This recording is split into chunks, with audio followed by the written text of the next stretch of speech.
سلام دوستای عزیز، سارا هستم. شما را بسیار خوش آمدید میگم به این ویدیو. امیدوارم هر جا که هستین جور صحت سلامت باشین. موضوع ویدیو امروز ما آموزش آهنگ بسیار زیبای پشتو است که ویدیو به انتخاب یکی از دوست ما آماده میشه. بریم و شروع میکنیم دوستای عزیز. سوازم په انگار دلیری لیرینا خاندی را تیار دلیری لیرینا. متاسفانه که در قسمت کمپوزیشنش که از کی است کمپوز و در قسمت شعر از کی است و معلومات ندارم دوستای عزیز. اگر شما میفهمیدین لطفا ما را همچنان در میان بگذارین. این آهنگ زیبا در فریجین اسکیل یا همون نوتای راگ بهروی جور شده که ما میخوایم از اف بخوانم. اگر ما از اف بخوانم نوتای راگ بهروی در روی ارمونه چی رقم شکل داره، یعنی که کدام نوت ها استفاده شده در می آهنگ. ساری کما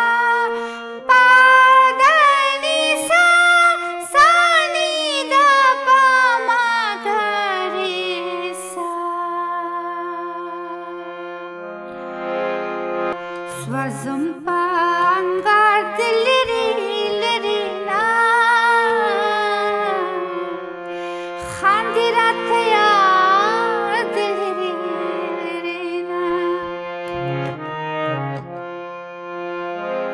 آهنگ از اینمی F ماینر کورد شروع میشه و آهنگ از ده شروع میشه دوستای عزیز، از لاور اکتیو. ساری گاما پا ده از این دانه ولی از یک اکتیو پایین تر از اینجا شروع میشه.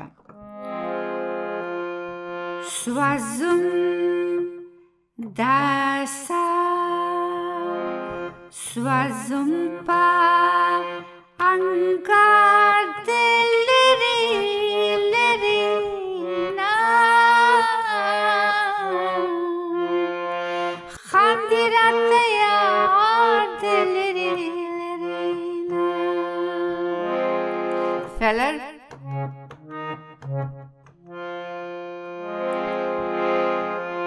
Swazum pangar diliri lirina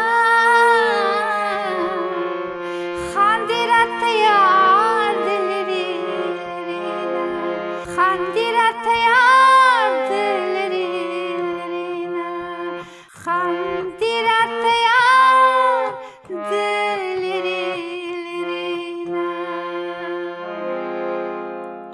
یاستای آهنگ بود. ملودیش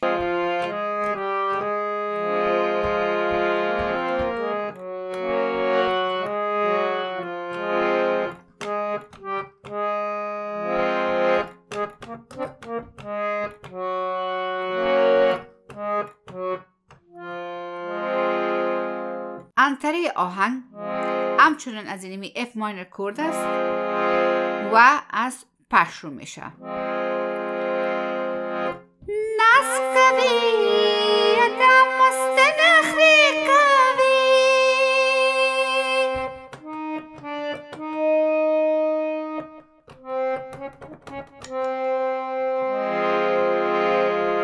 نسکوی یادم است نخری کوی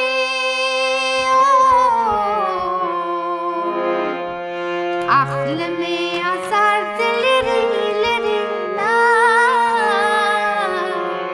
خاندیرت یار دلیری لرینا خاندیرت یار دلیری لرینا اخلمی ازار دلیری لرینا خاندیرت یار دلیری لرینا.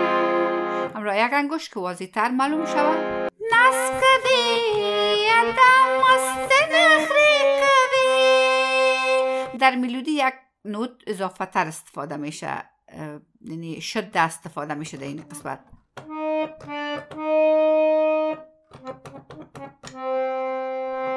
نسکوی یادم است نخری کوی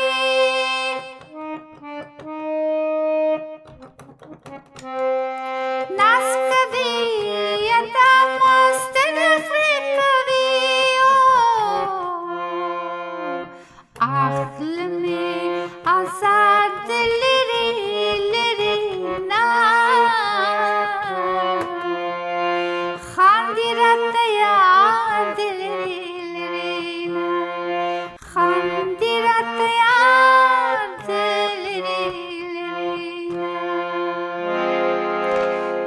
دوم آهنگ به دوستای عزیز ریتمی که استفاده شده 6-8 تایم سیگنچر است. میریم و در دادره ما را تمرین میکنیم.